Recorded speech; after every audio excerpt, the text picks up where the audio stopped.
Now, before you click off, you're on the right video. This is the Ovika Enigma Goliath video. It's not your OnlyFans content that you're used to. I'm simply wearing this because it's some casual, comfy commander with Kyle today as we talk about Ovika Enigma Goliath, but not just any Ovika Enigma Goliath. This is actually an Enchantress style build. That's right. This is IZZET Enchantress Ovika edition. So let me just tell you why I decided to build this deck. It's just going to be nice and casual today. We're going to meander through the cards. I'm going to give you all my reasonings for them because guess what? I've been working on this deck for like 6 months or so, and it's time to unveil it because my God, this commander is too powerful to play in my regular groups that I'm in. Ovika is disgusting. She's a monolith commander, but she also functions well, or the deck functions well even without her on the battlefield. And when she's on the battlefield, the game just collapses. And that's the standard sort of Spellslinger style build with all of the types of ritual effects like Seething Song and some crazy heavy hitting finishers, including the commander herself. Because I still want friends, I decided that I was going to sort of take apart that original Ovika deck and I was going to strictly build it as narrow as I possibly can. So much so that we have wound up in the depths of Dante's Inferno and found ourselves at IZZET Enchantress, which I think is like layer 5, if I remember reading that correctly. And if you've never played IZZET Enchantress, I would honestly encourage you to give it a try. I want you to give my deck list a try because it's actually a ton of fun. And I'm so glad that I decided to power through. I must have gone through 10 different deck lists before I arrived on this one finally. Tons of trial and error because it's just not a typical build. You can't just slam cards in the deck and pray that it works. You need a solid game plan, and really you need to build the deck first and then just have a good commander slotted in around it. And that's what Ovika does for us. Ovika is going to trigger off of any non-creature spell to generate goblins equal to the mana value of that spell. And luckily, there's already some good enchantments that go in the existing list for Ovika, things that are finishers like the Impact Tremors and Goblin Bombardments of the world. But we get to run some really cool and unique enchantments in red and blue together that you pretty much will never get to see together anywhere else other than this list. We're going to break it down into a few distinct sections where I'm going to talk about some interesting cards. First off is going to be card advantage, and then it's going to be followed by atypical ramp, atypical win conditions, all that good stuff. But let's start off with the card advantage package that I have in this list. And I want to start off by talking about a card that is so impressive. Like this commander, well, it is technically a commander, but this card is so good, it actually is going to make it into a lot more of my deck lists because it's just such a killer consistency piece and it's really fairly costed. And that is Hercule, Master Wizard. If you know, you know. It's 1 blue for a human wizard advisor 2/4. And at the beginning of your end step, if you've cast a non-creature spell this turn, reveal the top 5 of your library. And for each card type among the non-creature spells you've cast this turn, you may put a card of that type from the revealed cards into your hand.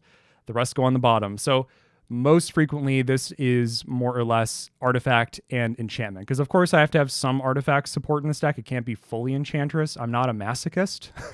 And in this case, Hercule oftentimes will at least get you 1 card because if you're casting an artifact and an enchantment in the same turn. But I've had plenty of hits where it's an artifact and an enchantment that gets put into my hand. So immediately after having this on the board for 1 or 2 turns, you net 3 to 4 cards typically. It's just so good. It's an early blocker as well, which is sort of a difficulty that we have with this version of our deck list is getting stuff out early enough to synergize into the late game. And Hercule is one of those cards. Definitely give it a look. But let's move on to the next one, which is, it's Jin-Gitaxias. But it's not that Jin-Gitaxias. Your friends will not leave you, okay? This is the 5 mana one that recently came out. It's a Phyrexian Praetor for 5/5 with Ward 2, because of course it has Ward 2. And whenever you cast a non-creature spell with mana value 3 or greater, draw a card. There are tons and tons of non-creature spells in this deck with 3 or greater. This draws you plenty of cards. It's great card advantage, and it's a really fair blocker. And on top of that, the reverse side is pretty crazy. Because remember, this came from the cycle whereupon we had other flip Praetors. So I'm going to flip this guy over. You basically pay 4, exile it, then return it to the battlefield. You can only activate it as a sorcery, and only if you have 7 or more cards in your hand, which actually does happen fairly often with this deck with the draw packages in here. And the flip side is the Great Synthesis. And Saga Chapter 1 is you draw cards equal to the number of cards in your hand. You have no maximum hand size for the rest of the game, or I'm sorry, as long as you control this card. And then return all non-Phyrexian creatures to their owner's hands is Chapter 2. And then finally, Chapter 3, so brutal. You may cast any number of spells from your hand without paying their mana cost, and then exile this, and then return it to the battlefield, front face up. So you get the Praetor back on this side. You get to cast stuff for free, and just because you cast it for free doesn't mean it doesn't have a mana value, which means Jin-Gitaxias is going to trigger to draw you more cards, and the game ends, basically, if that happens. So really great card. Not only is it card advantage, but it's also card payoff stapled onto one. I couldn't ask for a better include, to be honest. I've been very impressed with this card. I would highly encourage you to run it in this version of the deck list. I'm going to speed through this one. This is my only list that includes a Rhystic Study. This is it. I don't have Rhystic Study in literally anything else, and it's because this deck is screaming, help me, help me. And that help me means put Rhystic Study in. Whenever your deck is screaming help, it means put Rhystic Study in and you'll be fine. And I will say it's a broken card. I would not include this in any of my other casual decks, and the only reason I put it in here is because this deck genuinely needed help. And Rhystic Study has helped me get there, I mean, as it does in most games. So it's a really just good card. If you want to leave it out because you think it's that powerful or it's too powerful, I would ask you to pause and try the actual deck list I have first, because it is difficult to replace this with any other card reasonably that is going to assist you in the capacity that Rhystic Study does. So take that into consideration before you cut it. Any counterbalance enjoyers out there? I hope not, because this one is the red version that just got printed in MH3. It's one of my last additions I made to the deck. It's power balance for 2 red. It's an enchantment, of course, and whenever an opponent casts a spell, you may reveal the top of your library. If you do, you may cast that card without paying its mana cost if the 2 spells have the same mana value.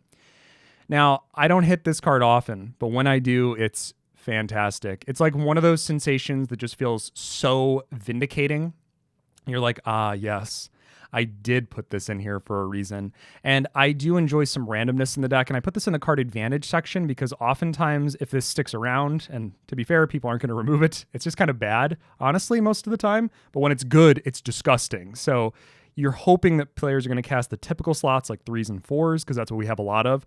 And I've hit a bunch of cards off of this. It's actually quite good. And finally, a card that I think is, I don't want to call it underrated because it just came out recently. It's Wild Wasteland. I think it's underrated, I would say. It's 3 mana for an enchantment. You skip your draw. Sounds bad, but it gets better, I promise. At the beginning of your upkeep, exile the top 2 of your library and you may play them this turn. So importantly, if you hit a land, you can play the land off of this, or you can cast a spell off of this. So this basically gives you additional cards every turn. And yes, there is some minor, I would say, counter synergy in the deck because we do run payoffs in the deck like Ominous Seas, for instance, because we were drawing cards and this doesn't allow us to draw. But it's a minimal drawback, I would say. If we have this with one of our copy effects on board to copy this card, every turn we get 4 cards. That's an additional 2 cards every turn. And this deck wants to sort of go long. We want to get to the point where we're on turn 10 or like 7 through 10, something like that. And if we can draw an additional 2 cards every turn rotation for like 5 turn rotations, it's disgusting. So I would definitely give Wild Wasteland a look. Even in your other decks, like Prosper Tomebound, for instance, this is right at home. You probably didn't even realize it was printed. I didn't either until I decided to absolutely punish myself for some unforeseen reason and make IZZET Enchantress. Give it a look. Now up next are, I would call them atypical ramp spells. I think that these are generically sort of good. 2 of them, I'm not really sure on exactly where to put them because they do a little bit of sort of everything.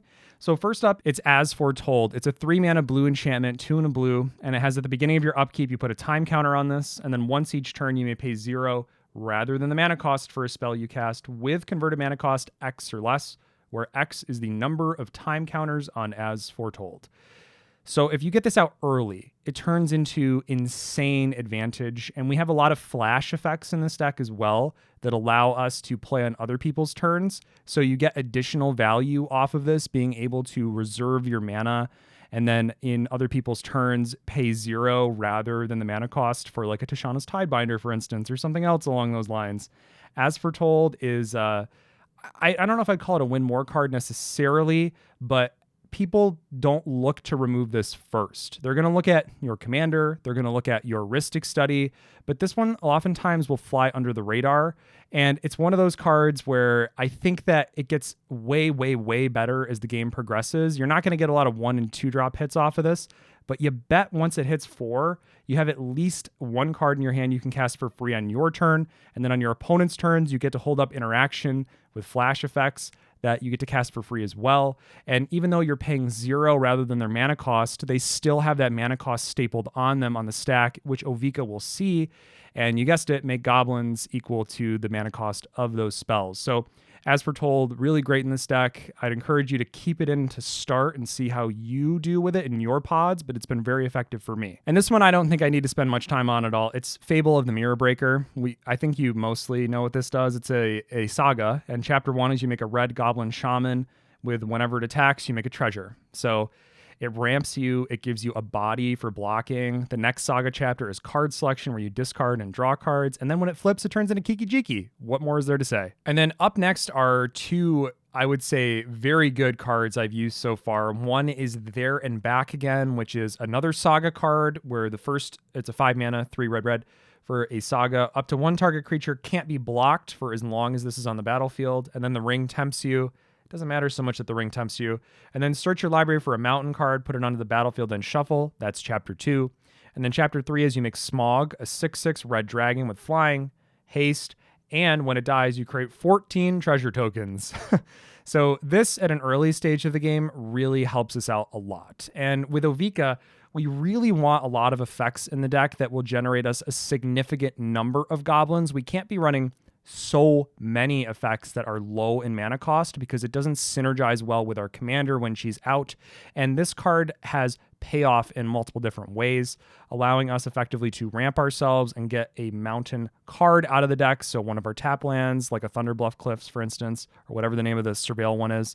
And then later also make a hasty dragon if we need that. And also when the dragon dies, it ramps us into our future plays, which typically if that happens and we untap with the treasure tokens, even if Ovika has been countered and put back in the command zone, you win on the spot because you have so much mana that it enables Ovika to do degenerate things. So that's There and Back Again.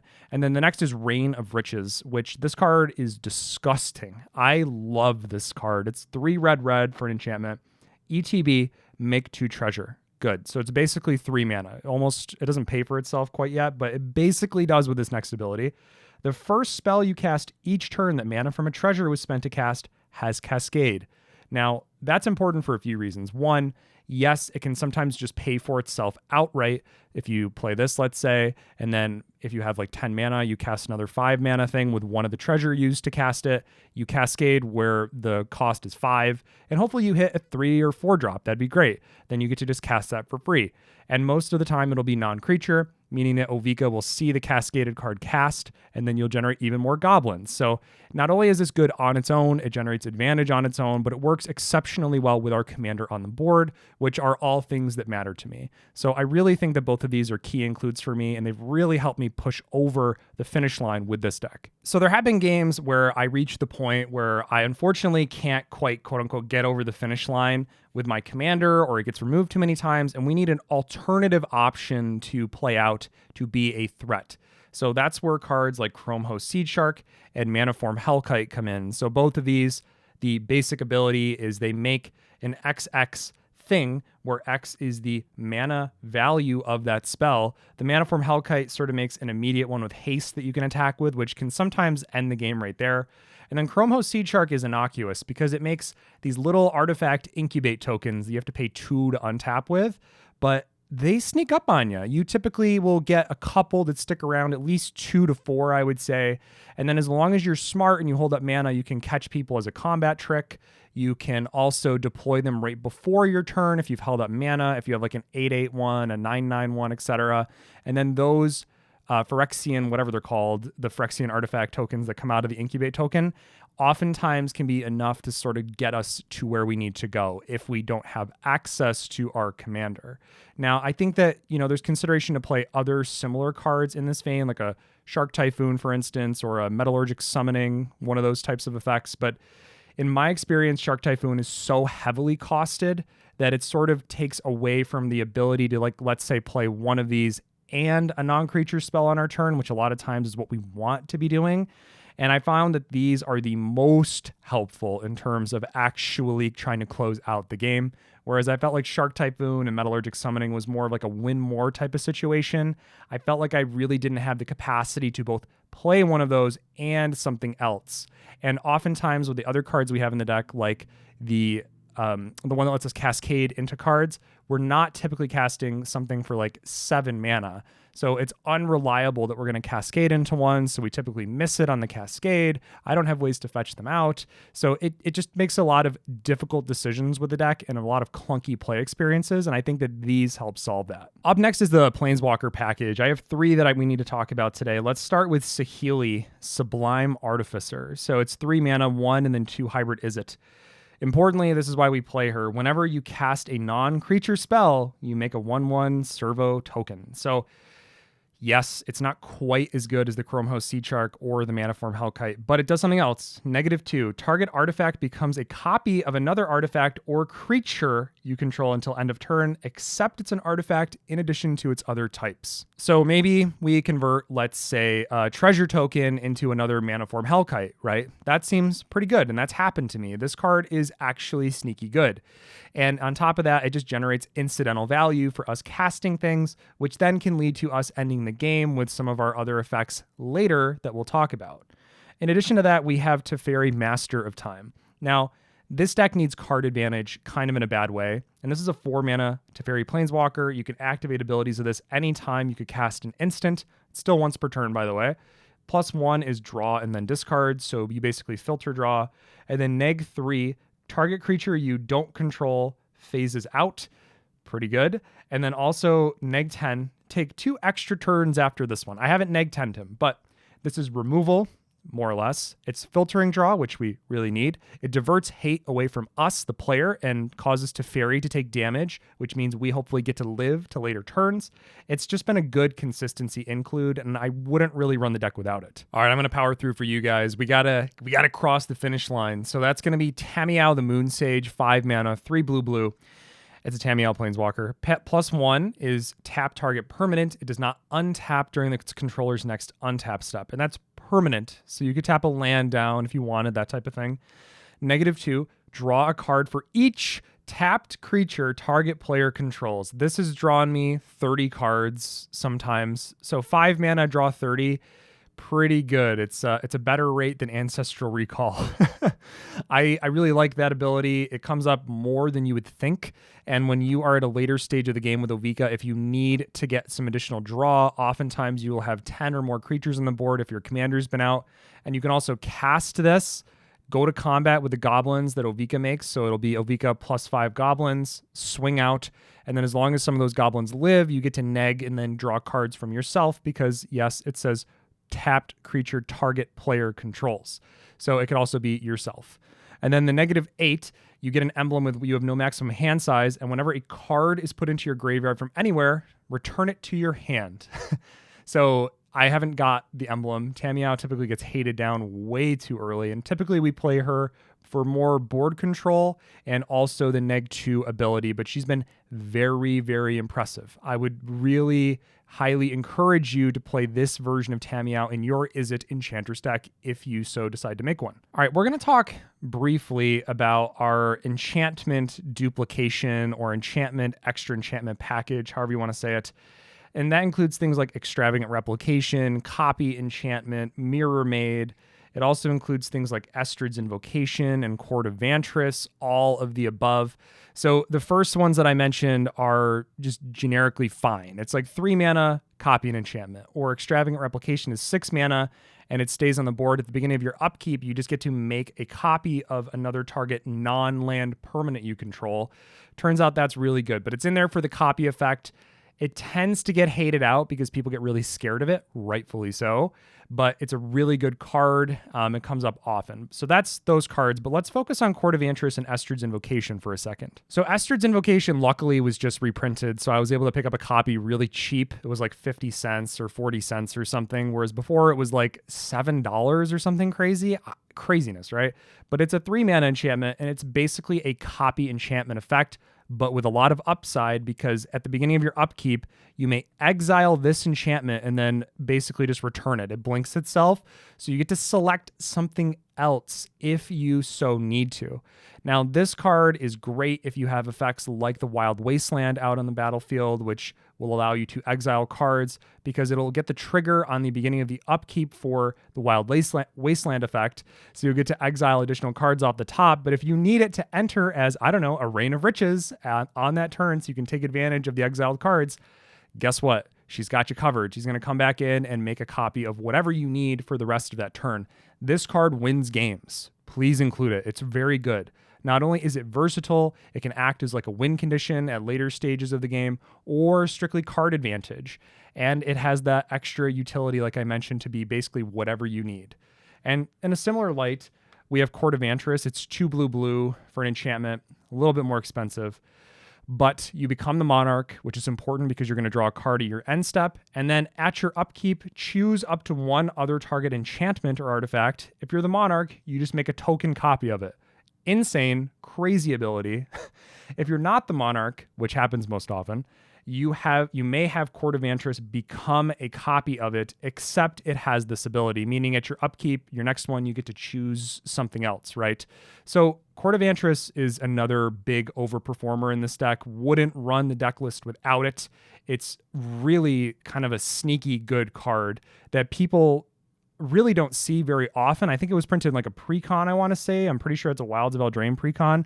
Really good card. Definitely include it. Copying, but again, with the versatility. And we really need that in this style of deck. Now, I have more interaction and removal in the deck than actually just these 5 cards, but they're just ones that I wanted to focus on because they sort of exemplify how you can actually get away with playing an Enchantress style build and actually influence the board if there is a problem. So first up is an oldie but a goodie. It's Imprisoned in the Moon. Enchant creature, land, or planeswalker. It becomes a colorless land with tap and add colorless. So hard to get rid of. This is a blowout for your opponents, especially if they have like a monolith commander of some kind. It just basically gets rid of their commander for multiple turn cycles. You probably already know it, but play it, please. It's so good. It still holds up to today. And then similarly, this is a 2 mana, 1 and a blue. It was just printed. It is utter insignificance. It's flash, enchant creature, so it's an aura. Enchant creature loses all abilities and has base power toughness 1/1. You can then pay 2 and a colorless, to then exile the creature that this is attached to. So this card's great because it makes a 1/1 creature, which is not the best. You would prefer it to be something like a land or an enchantment or an artifact even. The human that it makes can basically just be killed by anything else, sort of as the art specifies, all the titans in the background. But you can then, at a later stage, pay 2 and a colorless just to exile it if you need, and that can be done at instant speed. So you could always hold this up if you're cautious or being extra cautious or are worried that somebody will have the availability to get rid of this creature. I think it's very reasonable to put in the deck. There's other ones like Eaten by Piranhas, for instance, is another card, but there's similar types of effects in this wheelhouse that you can also run if you need even more removal, but these are sort of the bread and butter ones in my list. I think we should talk about a really funny card. It's actually Exchange of Words. It's a 3 mana, 1 blue enchantment. When this enters the battlefield, choose 2 target creatures. For as long as this remains on the battlefield, exchange the text boxes of those creatures. Crazy effect. Nobody ever sees this coming, ever, and it's difficult to understand. So this card literally swaps the text boxes of the cards, so the words that are printed in the text box become the words of the other creature, vice versa. So this is important because even if one of those creatures were to leave the battlefield, let's say your opponent says, all right, whatever, I'll sacrifice it on my turn with my ability, I'll just get the creature's abilities to reset. Or typically what happens is somebody says, oh, well, I'll just Swords to Plowshare the other creature so I get my ability back. It does not work like that. This card literally says until this leaves the battlefield, the boxes are swapped, meaning that even if they remove the other creature, the text boxes remain swapped. So if you swap this with, let's say, a creature that doesn't have an ability, like a token, then all of a sudden that deadly creature or their commander no longer has it. And even if your token gets removed, who cares? You basically just totally fogged that commander out of the game forever until it dies. And then you'll have to get rid of this if it doesn't die, which enchantment removal, unfortunately, a lot of people aren't running, so it typically sticks around. It's really funny, really great exchange of words. If you need something specialized like this to really sort of get in your opponent's heads, I'd recommend it. It's a really great card. I already mentioned it, and I'll just be very brief with this. It's Tishana's Tidebinder, flash, counter target activated or triggered ability, and then if an ability of an artifact, creature, or planeswalker is countered, that permanent loses all abilities for as long as this is on the battlefield. This wins games. Let me just full stop you right there. This has won me games. It's an incredible Magic card, and it went down in price substantially recently. This card is now, if you buy the alt art version, it's like $3 US right now. If you buy this art version of it, which I think I just have a printed copy here, it's only like $5. I say only. I understand that can be expensive, but we're building IZZET Enchantress here. So Tishana's Tidebinder is an incredible include. Like I said, it literally wins games. So I would highly encourage you to give this a look for your personal deck list. And another one that I feel like won't need much explanation, but it's Treachery. So Treachery, for those of you that don't know, is 5 mana for an aura. When it comes into play, you untap 5 lands and you control the enchanted creature. So 5 mana control magic, not that great, but because you untap 5 lands, this results in a lot of situations where you get to generate additional goblins because of Ovika being on the battlefield and then fueling your additional plays. It also acts as a sort of semi-removal because you take some problem piece off of an opponent's board and gain control of it. It's actually pretty brutal. And this card has enabled me to do 1-turn KOs on certain people because you can remove a problem creature from their board that's blocking you, and then you can generate your goblins, untap your lands, and then cast more things to generate more goblins, and then it's just a cascading effect as long as Ovika's on the board. And even if Ovika's not on the board, this is still just good. It generates enough mana for you to then effectively do other plays while still removing creatures from the board. I understand it's expensive. I just printed a copy of it for my deck because I don't think the deck works very well without stuff like this in there. So I would give Treachery a look if you're looking to build this style of deck list. Now for some payoffs. So we already spoke about Ominous Seas. Basically, whenever you draw, put an Omen counter. Oh, for Shadow counter, sorry. And then you remove 8 of the counters and you make an 8/8 Octopus or an 8/8 Kraken. Great card. This is just an incredible piece. Typically, you're drawing a lot of cards in this deck anyway, especially if you have the heuristic study effects out, and you can instant speed make 8/8s as blockers or before your turn and then swing to kill people. And on top of that, don't forget, it has the added utility of just being a cycler. You can just pay 2 and cycle this at a later stage if you don't need the generation of these tokens or it's too late to take advantage of it. So, card good. Play card. Next, let's talk about Nerd Rage. And no, I don't mean your average knight at your LGS. I mean the actual card. It's 2 and a blue for an aura enchantment. When it enters the battlefield, you just draw 2. What? That's like so good. And enchanted creature has, you have no maximum hand size, and whenever this creature attacks, if you have 10 or more in hand, it gets +10/+10 until end of turn. So you can sequence this with other draw effects in your deck to set yourself up for a big turn where you can commander damage somebody out. Because that is, unfortunately, because we're playing Enchantress, one of the ways we win is we have a big flying stupid idiot in the air called Ovika, and she's going to just run you over with 1 attack, and then with Nerd Rage and enough cards in your hand, that's 22 commander damage, meaning you're dead. You're dead to commander. So I put this in purposely because it's just 2 attacks, you're gone, and it also just replaces itself. It's just good. And for that reason, we're also including Bravado. Now, this is a spicy one. It's 1 and a red. Enchanted creature gets +1/+1 for each other creature on the battlefield. I have never heard so much cackling laughter from my friends as somebody who's the problem player dies to a Bravado on my Ovika. Because I generate tons of goblins. They're on the board. Let's say I have 20 of them.